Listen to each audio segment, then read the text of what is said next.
All right, good afternoon. Today is June 6th, 2014. Welcome to Freehands Friday number 16. And our guest, we have a rowdy bunch today. Dale, I'm going to attempt to say your last name, although I've never said it right in the years that I've known you. Ladouceur? No. Close, yeah. Ladouceur or Ladouceur if you want to say it French, Canadian. Ladouceur. But just don't call me late for supper. That's all. Dale, I'm going to call you Dale. So Dale is our guest today, and Dave Broski returns again as our most requested host for Freehands Friday. What can you say? Who can say no to Dave, to D-Bro? So welcome, happy Freehands Friday to everyone. We've got some kind of announcements coming up at the end of today's session, so I'm looking forward to it. Dave, it's all yours. All right, thanks, Gene. Welcome to WFHF. Here we are. We're on the air. We have such a hot performer coming up. I had to get an ice pack. I'm telling you, it was just she's incredible. She is one of the preeminent Canadian stick players, working for the last 20-plus years as a soloist and accompanist across North America and Europe. Worked with notables like Bruce Cockburn, Angelique Kiddo, Reggie Havens. Performed at the world-class Winspear Center. Lived their dream to perform with her hero Frank Zappa's alumni, Ed Mann and Ike Willis, and others included Bill Eddins, Lester Quinzel, and Bill Bourne. Amazing name dropping here. What an amazing performance! But it doesn't stop there. See, this is what's amazing about Dale. She's a true Renaissance artist. She writes, she sings, she acts, she composes scores for theater, she co-produces albums, she writes interviews, and is politically and environmentally active. So I don't know how you could get this bundle or how we're going to get this all into 1 hour, but we're going to really try this with an amazing performer. Dale, welcome to the forum, and thank you for being here with us. And welcome. It's an honor to be here.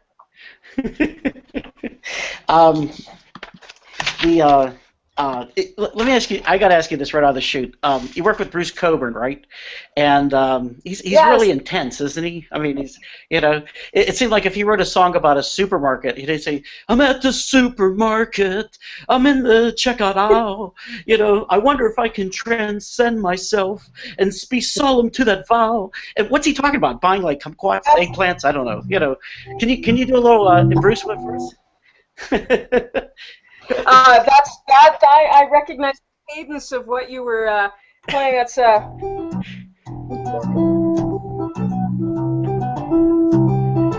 That's Fergus. Gotta love the man, Fergus Marsh.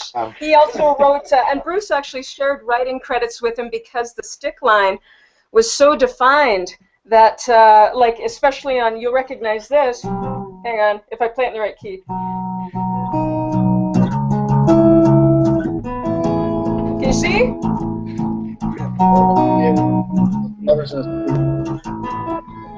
How's the sound on that?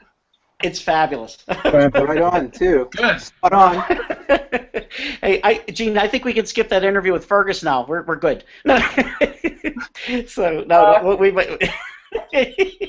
So Dale, you got a great new album out. Do you think with your Broke Ensemble? That just you co-produced that. I read one critic say, "Is it a sarcastic cry in the wilderness, challenging whether one has a cognitive capacity for anything, or is it a proposal for inviting one to dwell on issues?" I don't know. It could be a little bit of both. There's somebody showing it right there. I know it's available on iTunes, and it has a lot of very, very deep but humorous songs on it. You kind of balance very well between the romantic and the political. Would that be a fair statement? Well, certainly now. It took a few years to learn that. I used to drag a soapbox around, and I learned that wasn't very effective. Plus, it's one more thing to put in the trunk with the amp. Say again? Plus you had to put it in your trunk with the amp and all the effects, and took up space. Exactly. So, Exactly. Well, let me ask you something about some of the songs. They're really great. "Sun is Awake," How about that one? That was, I think, is a very good video on YouTube, and that was a performance video too. So. Oh yeah, The Sun Is Awake. It actually started out with an inspiration from my daughter, who, up until she was about 7 or 8 years old, she would wake up and go, "Mommy, the sun is awake," and then I of course turned it into something quite naughty. I really like the juxtaposition between the very innocent sounding melody line and truly that's just to lull you into a false sense of security. It's a song about lust, and what's not fabulous about lust, really? It's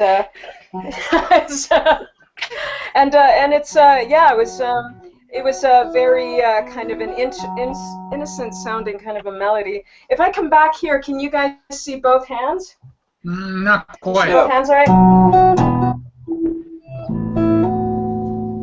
Hang on, let me try something here. Yeah. There we go. Bottom one's What about getting that? low. Is that better? Okay.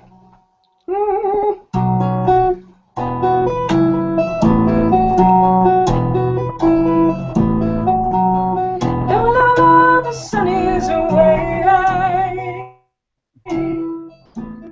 This part is just sort of like, what would that be? A stack of fifths?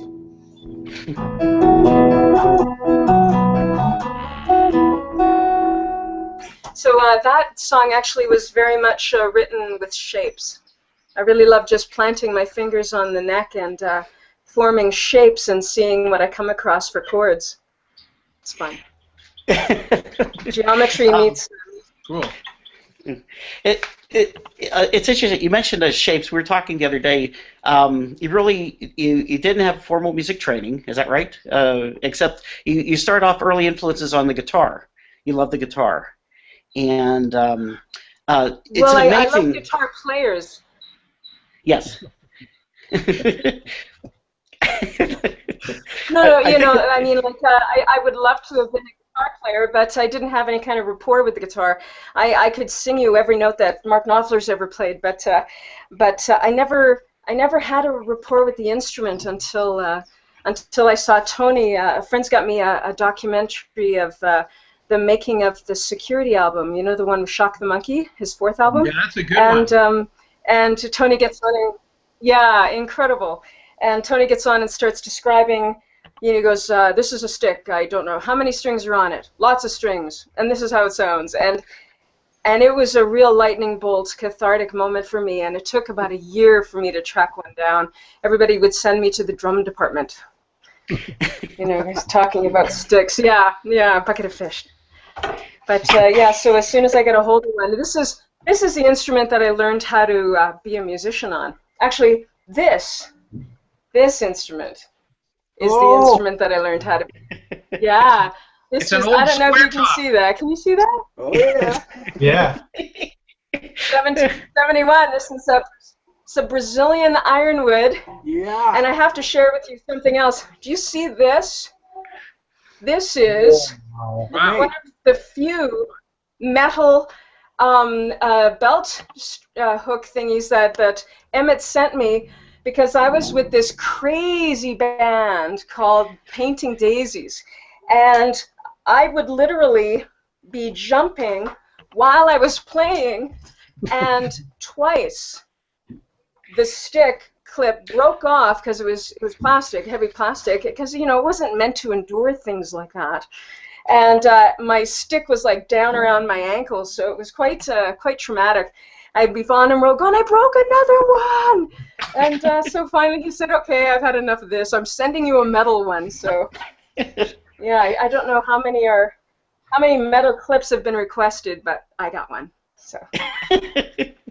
I think that 001. I don't think there was ever another. I don't know. Dan could probably tell us, but I think that was probably it.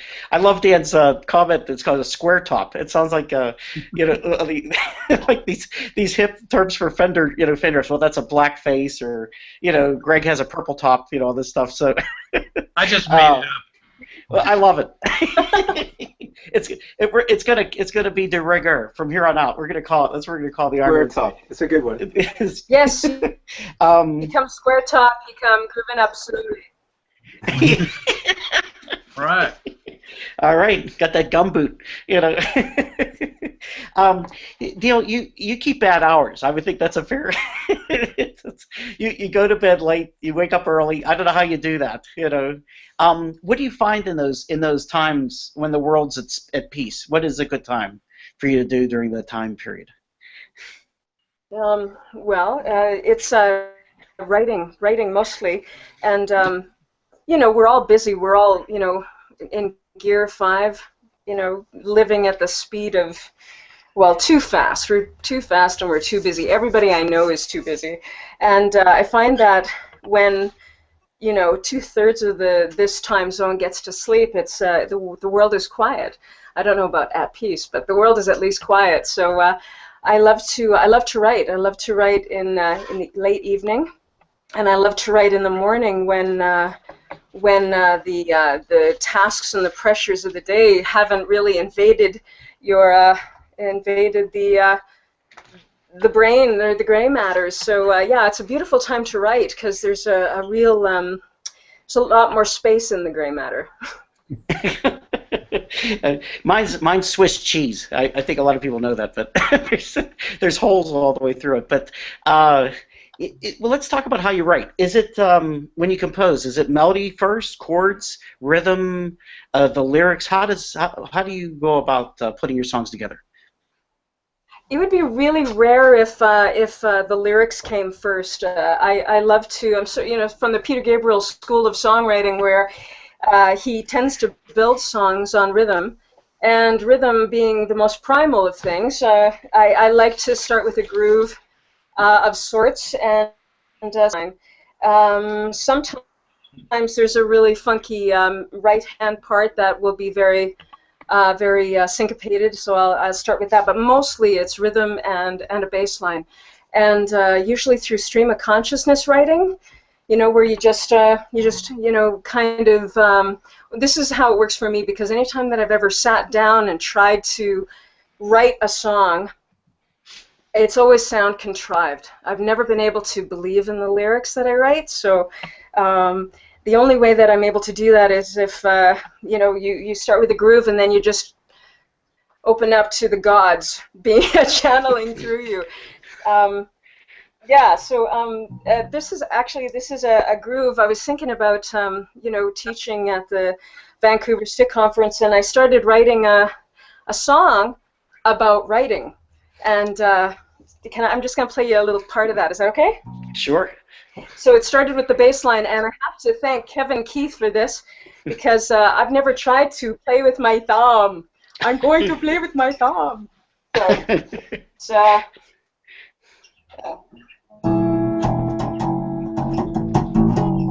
this is a work in progress.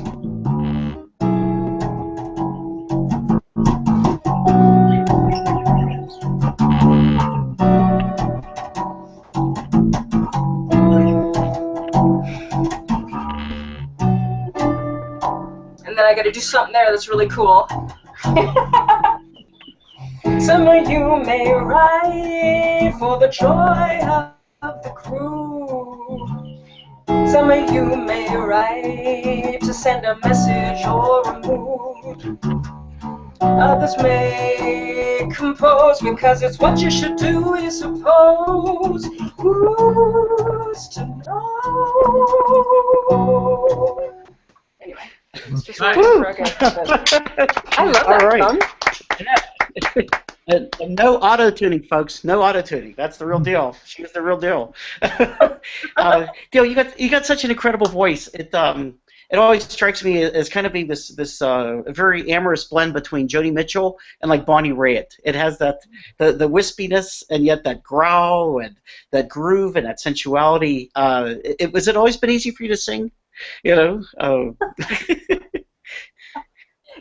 mean sing and play, or just sing? Just sing.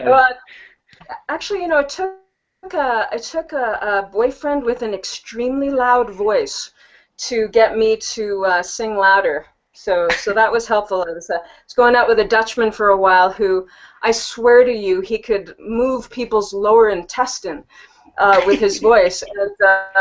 And so if I was going to do these harmonies, I was going to do these harmonies, and I just had to put it out, and yeah, so it took the trauma of volume to get to sing a little louder, but yeah, and an experience.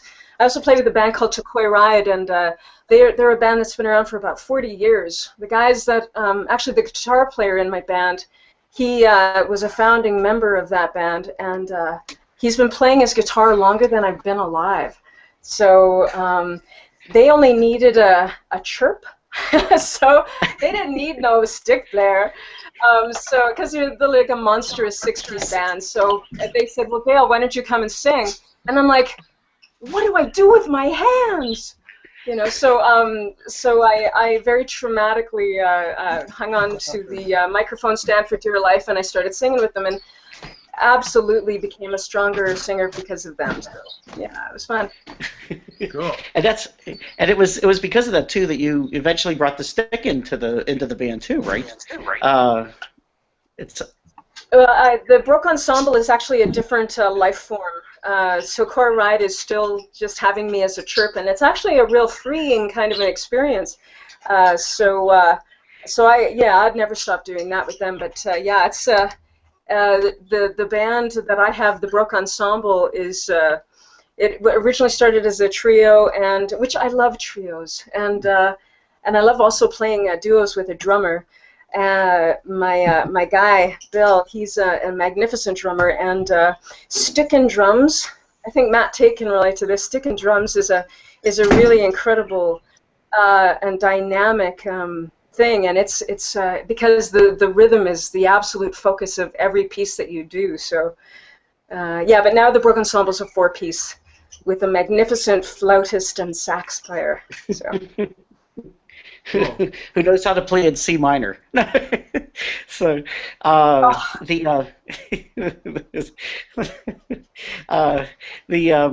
yes, especially with if you figure if you're holding down all the rhythm, all the bass grooves, the chords, the melody, the harmony, and then you have the drummer, you have a completely free environment where neither one of you is stepping on each other's toes, and yet you can take it anywhere you want to go. So it is like the chocolate and peanut butter kind of the stick world. You mentioned your band. How do you go about presenting your ideas that you write? Once you get kind of a basic thing going, how do you present that to the band, and then how does it go from there?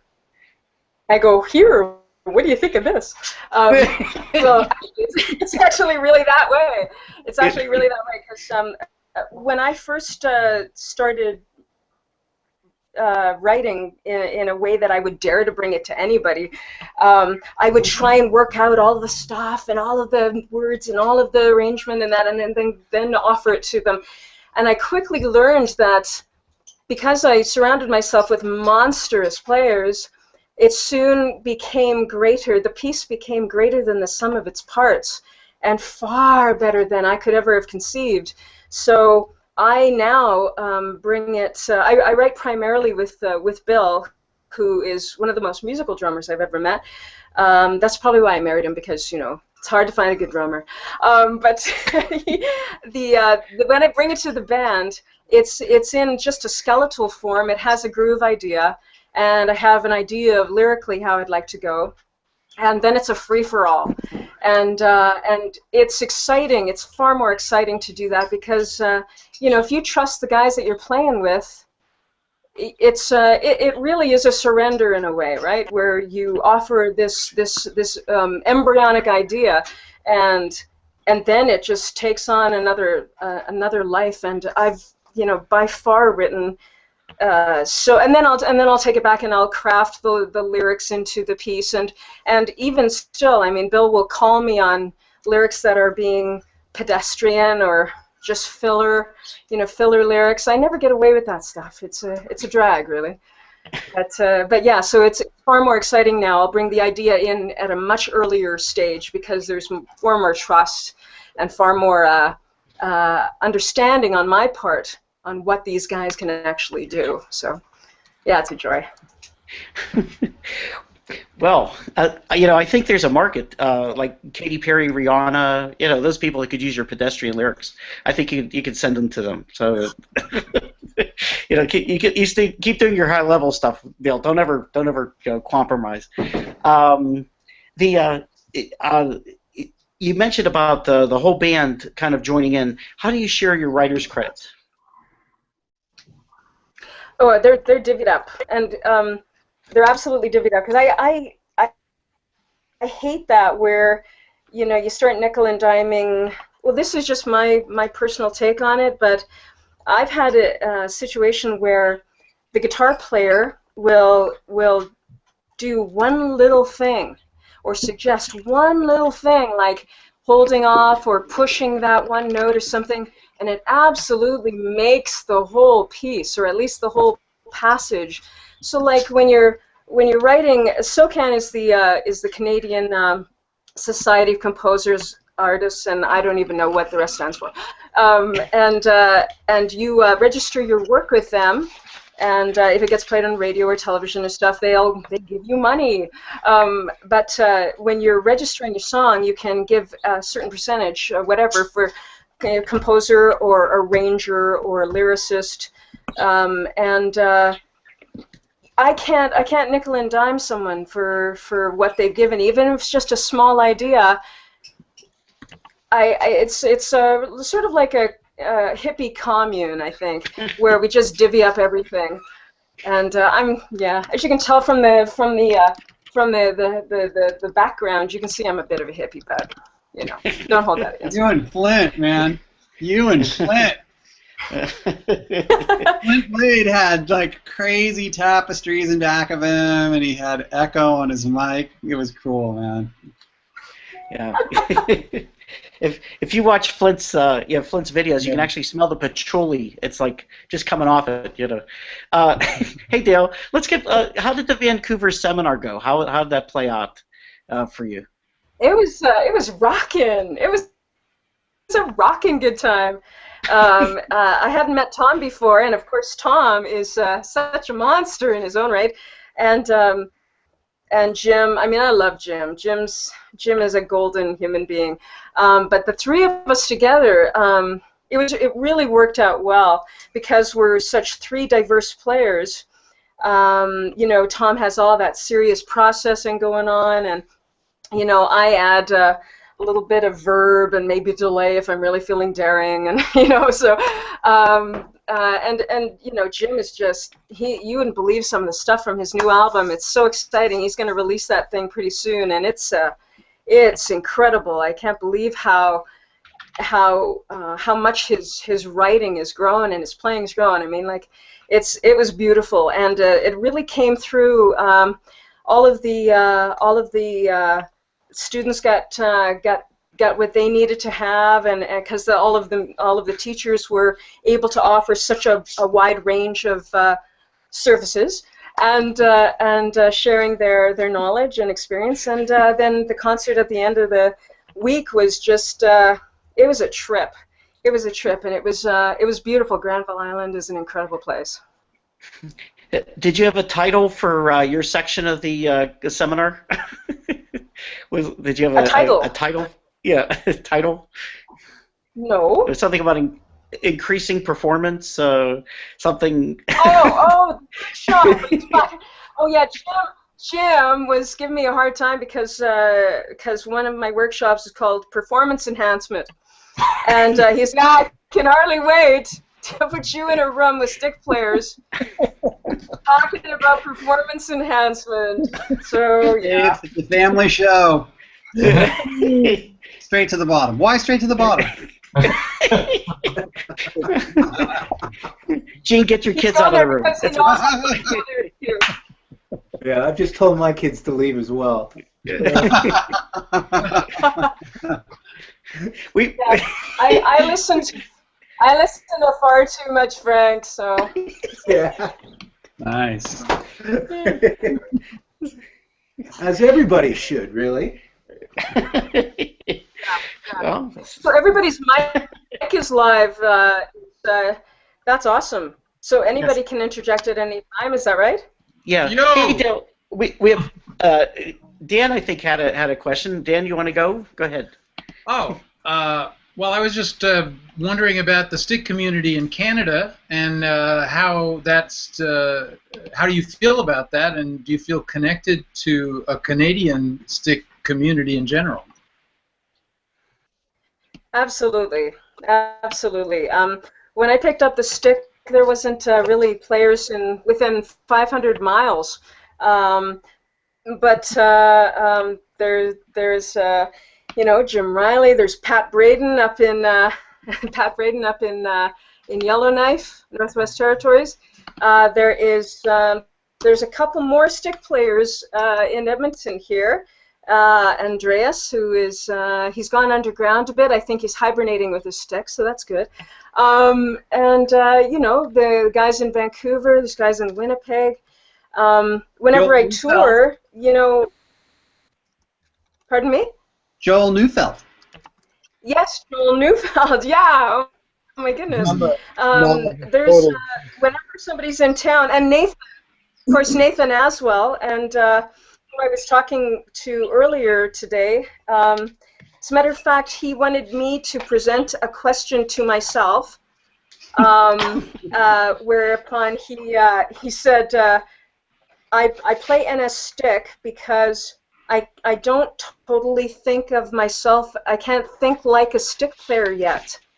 And he came out for a day to the Vancouver seminar and sat with Tom for a while, and and because of that, he ordered himself another grand stick, which is wonderful that he's going after, spending some time on the grand again. And he said, well, how can I help make myself think more like a stick player? Because the NS stick, makes so much more sense to me. And I said, well, do you think that I think like a stick player? And he goes, well, yeah. And I said, well, that 1996 stick seminar, I actually just posted on Facebook a picture from the 1996 stick seminar. Great. That was a cathartic moment for me because I've always called myself a stick player, not just because it was the instrument I played, but because it was really cool to say that. No, joking. But I realized in being there with those 18 other guys that I'm not a stick player, I'm a songwriter, and I actually just happened to use the stick as the vehicle for the song. So that was huge. That was a huge realization. And Nathan is a songwriter, and he just happens to play the NS stick, and so that's something that will help him because he's so used to learning thinking in fourths, and now he's just adding another palette of sound to his songwriting. So yeah, it's exciting. I can hardly wait to hear what he does with that thing. How did you feel being surrounded by all that testosterone? I love testosterone. Testosterone is a wonderful hormone. I got some myself. No, I mean there's not enough. Dan, don't encourage her. Not enough female stick players, How does it feel? I gotta tell you something, man. I don't even go there. I think my plumbing has very, very little to do with my music. I don't call myself a female stick player. I just call myself a songwriter. And really, I mean, it has, yeah, your plumbing has very little to do with that. That's I kind of got that from Frank Zappa, by the way. Sorry to bring up FZ again.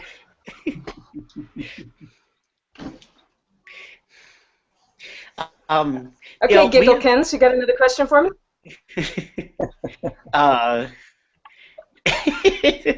There's a well, you know what? You mentioned Nathan as well. You did a great tune with him called "Step Right Up," that's on YouTube, and you kind of start off with a scat. You start kind of like scatting in the whole beginning, or this real rapid fire alliteration. How did you guys write that together, or how'd that come about? No, that is directly from Uncle Tom. That's directly from Tom Waits. And truly, that was the hardest tune that I ever tried to memorize because it's not a storyline. It's 8.5 minutes of disjointed phrases like "smoke damaged furniture. You can drive it away today." So I just... You don't know the meaning of the word regret. Incredible. So yeah, no, that was all Tom. Pardon me? You don't know the meaning of the word regret. Yes. Yeah, you don't know the meaning of the word heartbreak. Honey, come on, Kabor. Yeah. I also know his Pastries and a G-string. Do you guys know Pastries and a G-string? That's a great tune to do with a drummer. If a drummer that knows a striptease kind of a rhythm, it's a wonderful mic check song. You got to check it out. Tom Waits is funny. I always thought the ultimate Tom Waits song would be, "I've got fish bones in my cake." Why would you have fish bones in your cake? But it's something angular he put together. Speaking of Tom Waits, you have a connection with Tom Waits. You toured with the November Theatre in The Black Rider, which was very critically acclaimed, both in Canada and also in the United States here. And Tom Waits even commented that your version and your troupe's version was even better than the multi-million-dollar one that was bopping around Broadway. Is that right? So. Yeah, that was incredible. As a matter of fact, we put that quote on the next poster that we did. I think the quote is something to the effect of, "I have seen people with so much more do so much less." And it was an incredible. I don't do a lot of theater because those actor types, they're all nutty. I'm joking. We started out as a 7-piece band, and we whittled it down to a 3-piece band. I was playing stick and hi-hat, and there was one part where I was playing a kazoo and stick and hi-hat. It was just amazing. And there was another person who was playing a squeeze box and trombone, not at the same time, and a keyboard player. But I'm so proud of being a part of that production, not only because I just love the music of Tom Waits, but because it was such an incredible marriage of amazing music and amazing visual theatrical performances. It was so creative and beautiful. Yeah, that was an incredible show. Yeah. You also tour with the Carol Project, which is a very big thing. Could you tell us a little bit about that? Based on Charles Dickens' The Christmas Carol. All of the musicians in Edmonton that wanted to be a part of it were assumed the roles of different characters. I got to be the Ghost of Christmas Future, and that's where I got to put a phaser on the bass side of my stick, which was really wonderful. The first season that we did this in, when I came to the spooky I'm the death guy kind of a thing, and I started playing the phaser on the stick, this little kid burst out crying. I'm sorry. It wasn't funny. It was. I knew that I was getting to the right mood though, because I made children cry. But it was quite an amazing. It's quite an amazing production. And there's I get to be Alice, which was Scrooge's old girlfriend, who tells him that he's following a golden idol, and it's a powerful piece of theater, and we've kind of written songs that propel the story, and there is a narrator that kind of fills in the blanks, and it's been running for about 18 years now. So yeah, we've toured it, and it's a joy to do every year for sure. Let's jump down the coast slightly and talk about someone who's near and dear to both of our hearts, Daniel Kane. And can you tell us your intervention with this wonderful, mysterious, mystical character who's influenced so many of us? Wow, I know. As a matter of fact, I start out almost every gig with.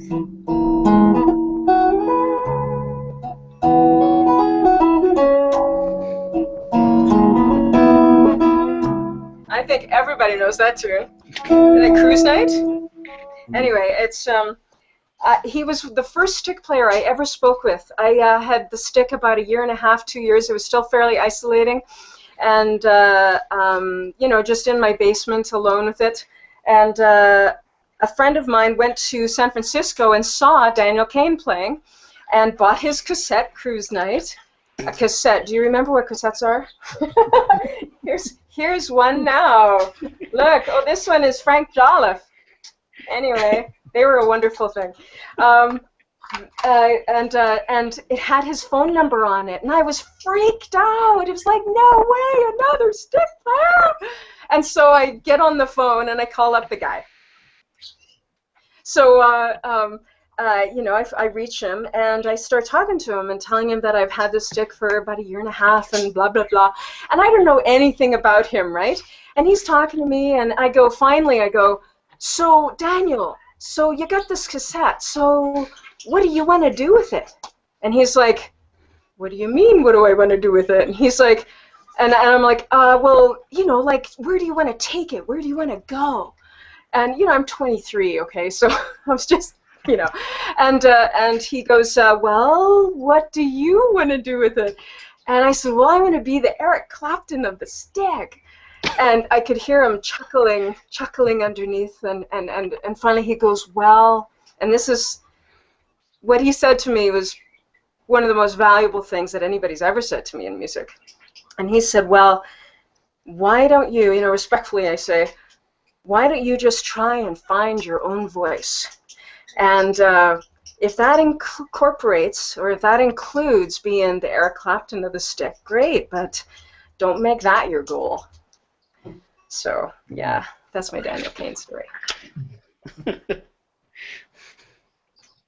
Yeah, that's a wonderful story. And on my segment, I talked about Daniel Cain too, so I don't want to take up time here with that. But that was, yeah, he's very, very amazing, very amazing. And Emmett one time told me that he does. He'll appear on Fisherman's Wharf. He'll influence all these players and then just vanish off the grid anywhere. He's like a ghost, and then all of a sudden he reappears, and just amazing. And Cruise Night, which is off of Summer Nights, that was the name of the cassette, is still available if you PM me.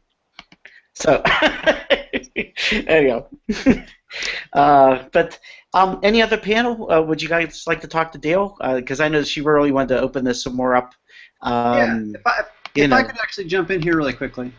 Sure. So we have a number of people that have been on maybe once or twice before, and we have some new faces too. So please don't be shy. And I suppose Joel, I might want to start with you. I think that as promised, Canadians get in half price today. Does that include Canadians abroad as well? That means they get money back. Son, right? Okay. So, Joel, I think that you live right up there, don't you? You're up Yes. in Dale's neck of the woods. Yeah, I live in Edmonton, and I have had the huge pleasure of meeting Dale and also to watch Dale play live. And like I was mentioning earlier, I caught a house concert with Dale and Nathan Aswell, and it was a spiritual experience. It was amazing. They're both totally different stickists, but just to hear them both play, it was and watching a live stick performance at a really, really high level was just an amazing thing for me, and it gives me inspiration because we're kind of isolated up here in Canada. There's not a lot of stick players like down in the States, but it's been amazing for me, and I'm looking forward to my journey going forward with it, and trying to be my own kind of artist. Mm-hmm. So I can't even remember what the question was. Sorry. Well, you've seen Dale, you've seen her perform, and so it's just kind of fun to get like a first-hand kind of take on it. There's so much enthusiasm has been mentioned. She's just an amazing person too, and hi Dale. So to catch her live is a real treat. I mean, it's a real honor, and I try to do that as much as possible. Cool. Because it's just amazing. Cool. Now, and then I had one more question for you. You're picking up a new railboard, or you're picking up a new stick? Yeah, I put in an order with Cambria, and we're waiting to see how that shakes out. But I have an Alto that I will be looking to part with, unfortunately, to pay for the new stick and start a new journey. So and hopefully she'll get back to me in the next week or two, and we'll kind of finalize the order and go from there. But I'm really, really excited about. Cool. Well, congratulations on that. Yeah, I'll have a video too, like everybody else. Cool. Cool. Thanks, Joel. So I'm gonna, if it's okay, Dave, if it's okay, I'm just gonna kind of pick on everyone here. We've got kind of a full house today, so I'm gonna kind of kick it over here to the far left. And Dean, who's a previous guest on Free Hands Friday, what's up, man? Hi. How are you? Good. I'm glad we got you on the call, man. Yeah. Did you want to ask Dale anything here? Sure. Yeah, I would like to.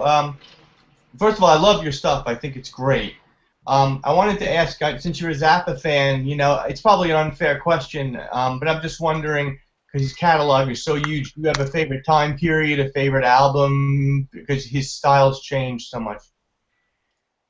Yeah, it's really hard to nail down tunes from the most prolific American composer. Yeah. I think he had 70 albums when he died.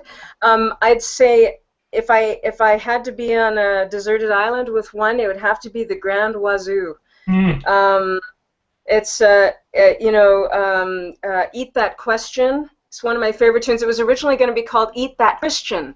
So yeah, Eat That Question into, well, first off, Cletus Alritus Alritus, into Eat That Question, and then into Blessed Relief are three of the most. It's the most powerful sonorous journey that I've ever experienced, really. I think the only thing that I can do, I mean, aside from Suicide Chump, which I tend not to play too much, is hang on now.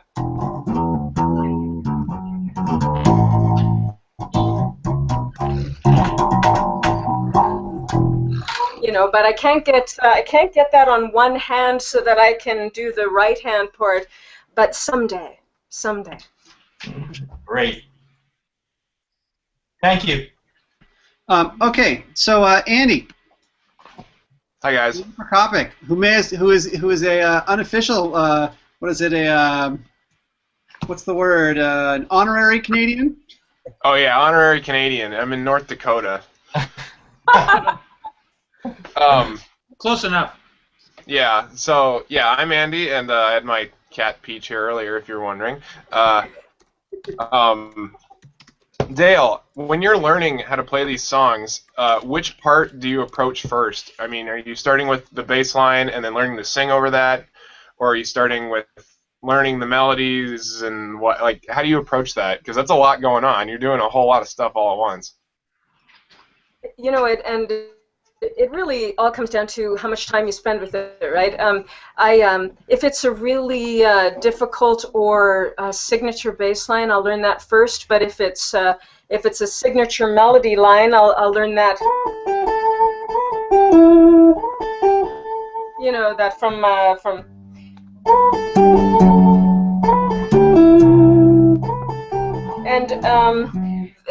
So I'll learn the hardest part first, usually, so I don't get. You are too the discouraged. Clapton of the stick.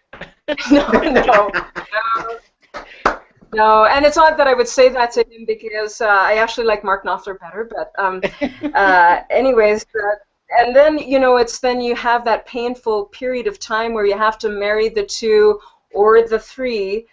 Or the four, if you're really a masochist, parts together, and then singing over top. Sometimes I've learned the bass line and sung over top of it, and then brought in the right hand. But it really does depend on the piece, for sure. All right, cool. Yeah, I love that. I'd like to learn to do that one day. Yeah, just do it. Cool. All right, returning to Free Hands Friday. Okay, boss, are you there? Can you hear me? Yes. Can you hear me, boss? Yes. It's all you. It's all you. Did you have a question for Dale, boss? No, not a direct question as yet. I remember, Dale, you were in Holland, I think 1 or 2 years ago. I'm not sure. And I just found out just a few days too late for that. So I really missed the opportunity to see you. And well, the only questions that I have is: are you going to visit Europe and especially Holland? That's where I'm from. Again, sometime. I hope to. I certainly hope to. Possibly next year. Amsterdam is my favorite European city. I love Amsterdam. It has nothing to do with hash. I love Amsterdam very much. The music, the architecture, the Van Gogh Museum. You know, there's the excitement of being such a harbor-based city is. It's such a powerful conglomeration of so many different types of cultures, and yeah, what a powerful place. Yeah, a lot of people say that it's not for the hash and for the culture, but but I do believe you in this case.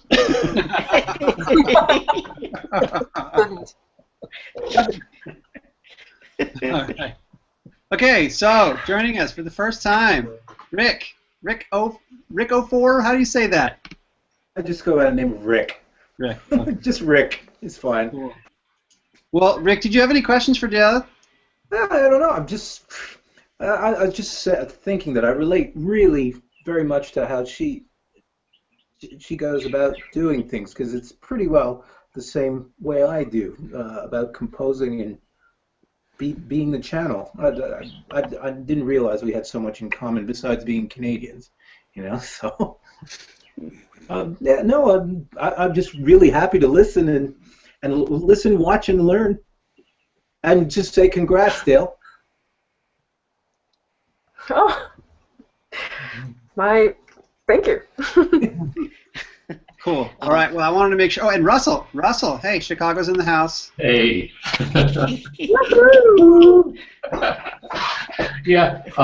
Sorry I came in late, and I may have missed this, Dale, but I think you said that you consider yourself a writer who gets your music out through the stick, but you also said you wanted to be the Eric Clapton of this stick, and it seems like there's a little bit of a give and take there, and I was wondering if you could talk a little bit more about that, and does it really go that way? You have the idea, how do I put it on the stick? Does it come the other way? Hey, this sounds cool, I'm making that a song. Okay, you found me out. Yes, I believe that. I believe you can't separate it. This is the instrument that I learned how to be a musician on. Tony Levin play it, and you know, like, I mean, that changed the course of my life. And when I write, I truly write on only this instrument. I mean, it's very, very rarely that I will pick up my most beautiful bass. I don't know if you can see this, but it is a Pensa Sur fretless. The neck is Brazilian ironwood, and it's one of the last pieces of ironwood that they had before they protected it as a wood. And when I pick up the stick, even if I don't have that creative spark, even if I don't have a groove in mind, I will just make shapes on the instrument until I come across something that sounds really cool, and just work it. But I can't imagine. I mean, I have a feeling that the type of music that I play, which tends to be a bit jazzy for an unschooled musician, that's pretty funny. I have every suspicion that it's because I play this instrument that dictates the tonality and the paradigm by which I write. So, yeah, I can't separate the two. I'm a stick player and I'm a songwriter, so. Perfect. I love it. I wrote a song about your mare. You know.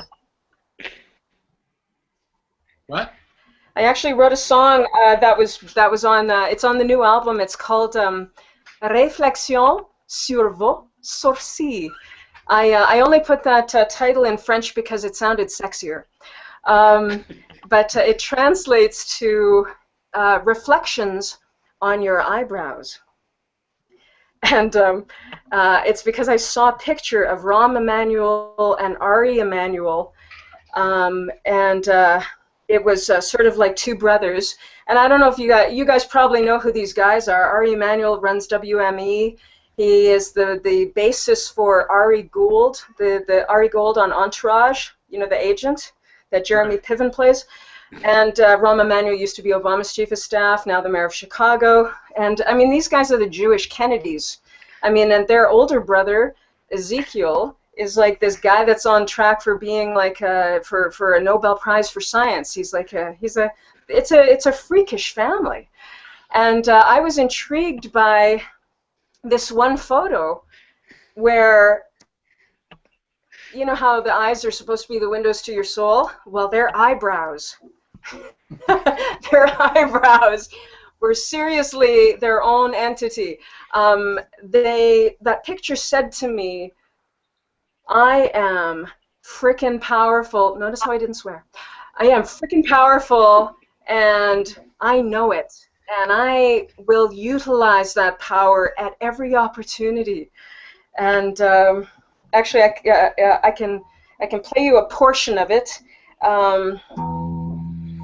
Is the mix okay, guys? The bass and the melody and the voice together? Yeah. All good?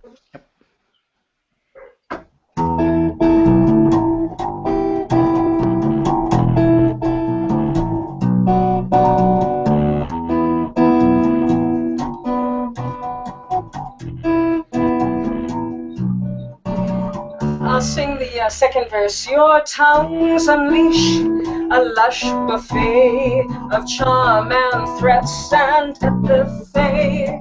But just north of this oral stew is really what I'm singing to. It lies between your temporal brow, above your eyes, so sexual. The combination is the cell and makes you so compelling.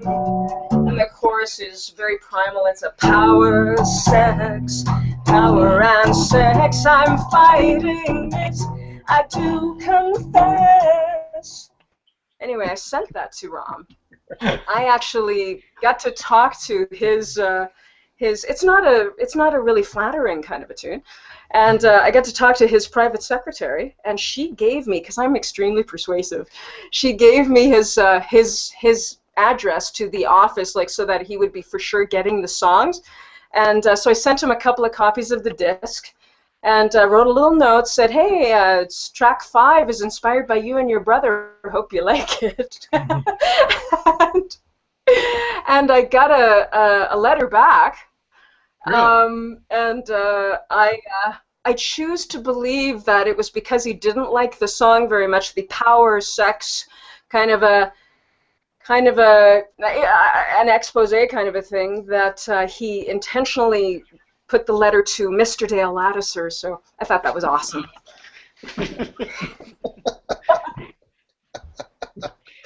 Nice one. Hey, so I didn't mean to skip over you there, but I know that. It's all right. Yeah, I was wondering if you had anything in particular you wanted to ask Dale about.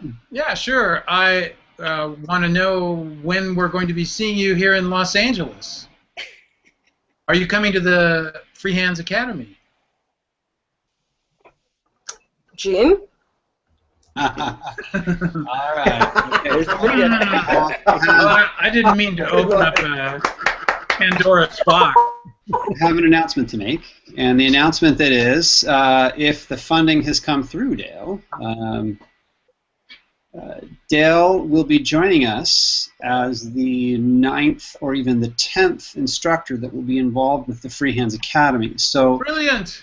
If you're keeping score, in addition to Dan Chapman being there, as well as Michael Johnstone, and I think that I know that Michael will be doing some filming there, as I recall. And you know, and kind of sidebar now, like if you guys haven't gotten a lapdog yet, gotten a lapdog yet. Michael Johnston was on like week number 4 or 5. I think those are going to be actual. I don't want to give it away, but just be aware that the lapdog will be commercially available very soon. And again, like I don't want to take away from the plan or the program that Michael's put together, and I believe he's been working with Stick Enterprises. I think he'll be there as well.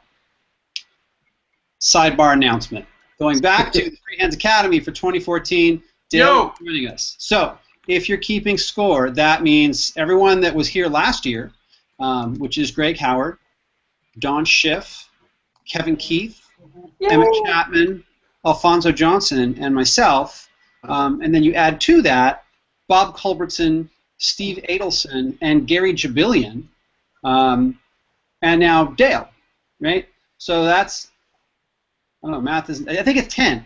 But then also I'm in discussions with Larry Tuttle, so that would be an 11th individual that would be joining us. And so the kind of the way it's going to go is that Dale's already submitted her courses to us, as have Greg and Emmett and Steve and all the rest. So we've put together the outline for it, and it's super exciting. So over the course of the 5-day program, you know, people will be able to learn with and get private lessons from everyone that's there. So if you want to get a private lesson with Kevin, you can do that, or with Dale. If you want to talk about anything specifically, and that's a good like 30 to 45-minute lesson. So am I excited? Yes. How cool is that?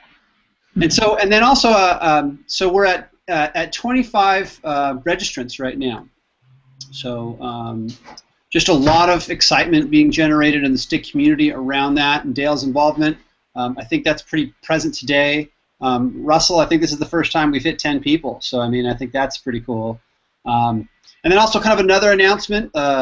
Russell Keating is going to be doing some of the administration of the Free Hands Fridays, which is super exciting. If I decide to like sleep in and whatever. Go Russell. Yeah, I'm pretty excited about that. Yeah, so that'll be cool. So you'll be seeing. I think that Russ will be doing some of the stuff for coming up this next week. So, anyways, that is the big announcement for today, and you cannot imagine how excited we are to have Dale working with us. The last time Dale was down here, I think like of the 7 days she was down here, I was with her like 4 of them. And we were like gigging and having fun and all that kind of stuff. So, looking forward to just getting an opportunity to hear you play and to have you share what you know about the instrument and about songwriting in particular. And then I also kind of wanted to share a personal story also, as long as I've got the conch here, I'm kind of into it. So when I met Dale, it was in a coffee shop out in Santa Monica. And, I'd read about Dale and I saw the articles and stuff like that and I heard she was coming to town, so I was immediately like set to like booking shows for her while she was out here. And then including myself as kind of like the opening act. As you do, right? And as I got to talking to Dale, it started. We realized that we had both started playing stick like in the early to mid '90s or something like that, but that we had both studied with Frank Joliffe. Wow. And she had been to the National Guitar Summer Workshop as well. And I remember that was a very really, first one. Yeah, that was a fine moment. And I still want to take you up, and I hope that you will bring down that big book of Frank music that you've got. Yes, yeah, absolutely. He put together such a huge binder of a glossary of stick chords and bass lines and beautiful examples of tunes that he put the tablature together on. I mean, it's an incredible body of work, and I love Frank, and I still play Blues Day, one of his wonderful tunes, that 5/4 tune that he wrote. Frank was an amazing teacher. Yeah, he was a cool cat. He was a cool. I remember like he'd send me like a postcard with the picture from like the National Guitar Summer Workshop and be like, "Hey, what's up?" What I loved about Frank is that when they wouldn't let him at the college that he was working at go to study stick as his major, he just went to another college. Like, okay, maybe that wasn't college. Maybe that college wasn't for me, So that was cool to see. Yeah. All right, so Dave, I feel like I've kind of capitalized enough of the time here. I want to make sure that you hit on everything you wanted to hit on. I actually go ahead. Someone else? I've got one more question for Oh. Dale. Hey, Dale. Is that Rick? Yeah, it is. Yeah. What's the difference? How can you tell me the difference between your square top and your round top? How do they sound different, and how do they play differently? Well, the square top is not extended. This is a shorter neck, and it's heavier. It has the stick up. It has the stick ups. Right. So even though this is the original pickup, and it has some issues, and I'm going to get those fixed because I'm bringing this to LA, and I talked to Grace and Emmett about it already. I love wood. I love wood. I can't play a polycarb, and I know new aluminum sticks are amazing, and they have that beautiful glassy resonance. But I love the natural wood, and this tends to be, I don't know, the sustain. I think it's because ironwood is one of the densest woods in the world. It won't even float. Not that I've checked that out, but it seems to have better sustain. I don't know whether that's my imaginings or not. I mean, this is rosewood, and I love rosewood. This is a Pass 4 that I have, and and it's an extended. I mean, I love the extended neck, but I think that the new stick that I'm going to get will have a stick ups. It'll be the Tom Griesgraber setup. See, Tom, he's such an influential guy. I'll have the stick-ups on the bass side, and then these, what do you call those, Villex kind of pickups on the melody side. I do love the extended neck, and I got to tell you, Emmett put on this gold tape that runs across the neck, because I had actually ordered inlay that was a little dark. You see, I had put like glow-in-the-dark, paint on my dots, because every time that I was playing and it was the lighting was dim, that fear and terror striking you when you can't see what's going on. It's terrifying. But Tom has these glow-in-the-dark pickups. Or probably not pickups, but he has inlay that's glow in the dark. Right. And even when the light gets dim, the light absorbed kind of even eliminates his fingers. So it's I was pretty sold on them, so I may be getting those as well whenever I get around to ordering it. So you prefer the 36-inch to the 34? Yeah, I love the extension. It's just having that. That lower note to be able to. It's standard tuning. Standard tuning's all I can handle. But just being able to have like an open B if I wanna play it, it's a beautiful thing. So yeah, and I love the rails. Like I got I don't know if you can see that. Can you see that the rails? They sort of look like upside down diamonds. Yeah, and I like a bright, punchy bass sound, and I think the rails, instead of those big stainless steel rods, I think they, somebody who's a real gear hound, you can set me straight on that, but I have a feeling that it gives it a more percussive, punchy, bright sound, and yeah, I prefer that. Dale, are you going to get an adjustable truss rod put in the ironwood?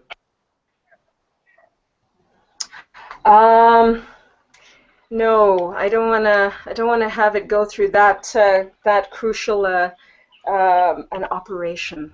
Could be painful. I don't. Yeah, I mean, like these are two non-adjustable truss rods, right? And yeah, I just it's ironwood. I don't want anything to. I don't want to have to open it up like that. It's old. It's old.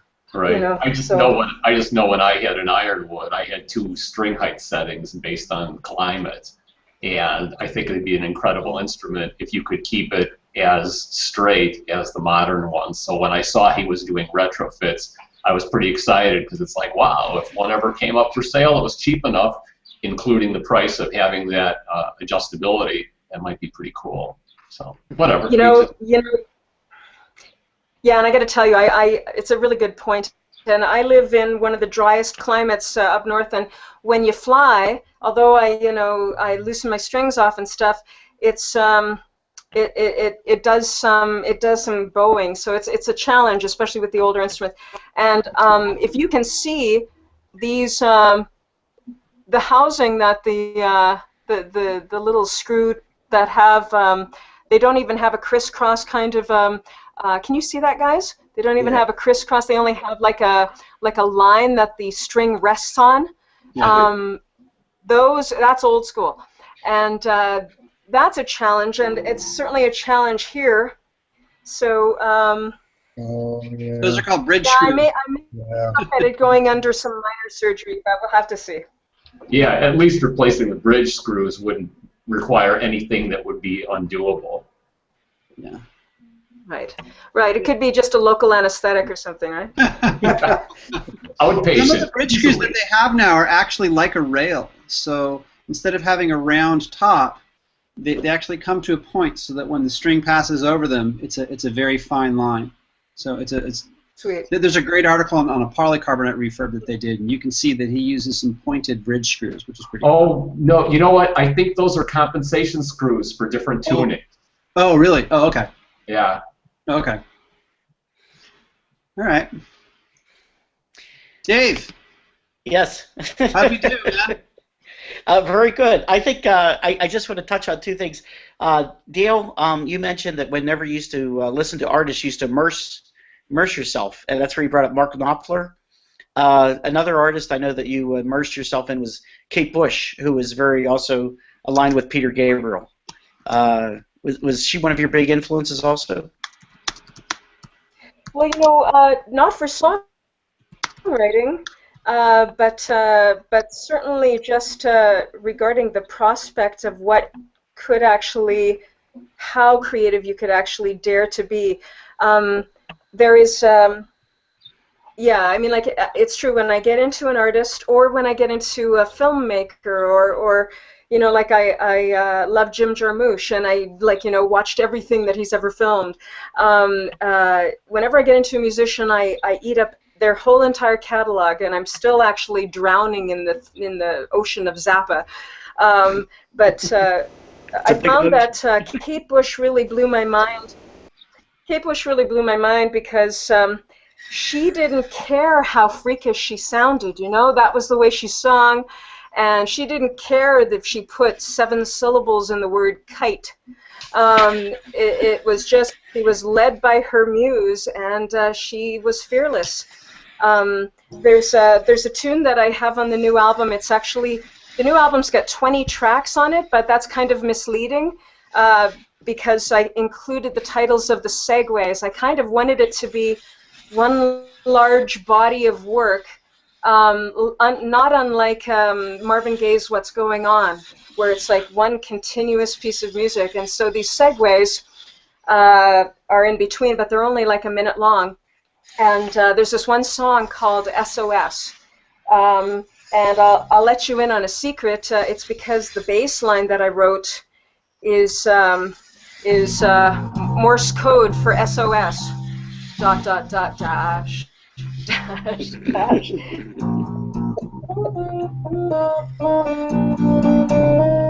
And this is about the creative process for me.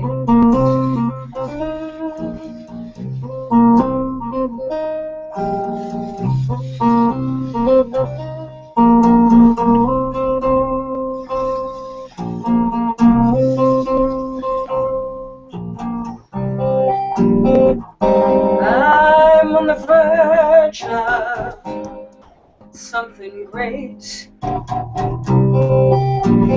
oh, to be fearless, oh, to be fearless, this inconsolable soul, we inconsolable soul.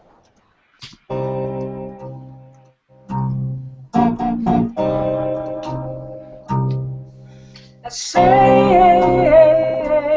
our souls.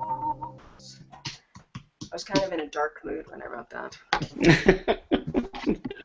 I was just, if you've ever experienced the creative, if it doesn't come out of you quickly, you know you're in for a painstakingly rough ride. At least that's what I've experienced. I know Leonard Cohen spent hours smashing his head against the floor of his Montreal walk-up apartment to find the right word. I was in that. The reason why that song sounds so dark is because I was on the verge of writing something very, very. I could tell that it was epic. I was writing things exponentially, and I was at a. There was a ceiling that I was hitting, and it was frustrating as hell. So I think it really does take being fearless. It takes a certain amount of displacement of ego, and it really is daring to go there, daring to sound awful, to find the truth of what you're going after. So anyway. You also write in some very interesting rhythms. I know we were talking about bullfighters, and that someone had actually analyzed that for you. Yeah, the verse is in 14/4 and the chorus is in 10/4. But I mean, it's just how the melody hit me. So. So it's a favorite of truckers everywhere. It's got that 10-4 buddy, the 10-4 good buddy. I have two more quick questions for you. One is it true that you have to end every sentence in the word "a" just to keep your Canadian citizenship? Citizenship, totally. Yeah. It's brutal. And I really actually do say A. And the last question I know that everybody's been waiting to ask is, you got these incredible, beautiful glasses. They're like your signature. Where did you get those? And how did they become part of your persona? Oh my goodness! Is that what I have? I thought it was nearsightedness. No. I truly only bought these because, well, I'd never seen anybody else have glasses like this. They're like 18 years old, though. I love it because they hide the Samsonite luggage under my eyes. So, and anybody looks good in these things. Anybody. Well, we think you look spectacular. And we want to thank you very much. I'm looking at the clock on the wall. This is why I wanted Dave to host, because I know the compliments would be there. Wow, Dave Roski is our most requested host. So that's kind of the whole idea. We do this. My daughter's report card. The whole idea of this is to try to make people just kind of bring together the community, and I know that we are. Dad, I got straight A's. My daughters both did very well in school. Okay, so with that being said, Dave, I'm going to hand it over to you and mute myself. Why don't you take us out? All right. Well, we've had a phenomenal session here. Dale, thank you so very much for sharing your realness, your organicness, your sensuality, and all of your wonderful creative process with us today. And thank you for every performance that you give us, because it's a gem. There's a ton of videos on YouTube. Please check them out. The Slip is, I think, clearly one of my favorite. It's a AAA song, definitely in the field of Patty Larkin, Dar Williams, Suzanne Vega. You're up there. There's no doubt about it in my mind. And also, don't forget, iTunes has the Broke Ensemble's new one, Do You Think? And it's a great download, and there's a lot of great songs on there. And you've got some insight right here from the songstress herself. So, Dale, thank you again so very much for bringing us joy and for bringing us this great interview this afternoon. Thank you so much. Oh, my pleasure. I'm so glad that you all could join us. Thank you, Free Hands Friday. All right, yeah. All right. Happy Free Hands Friday, everyone. Take care. Thank you.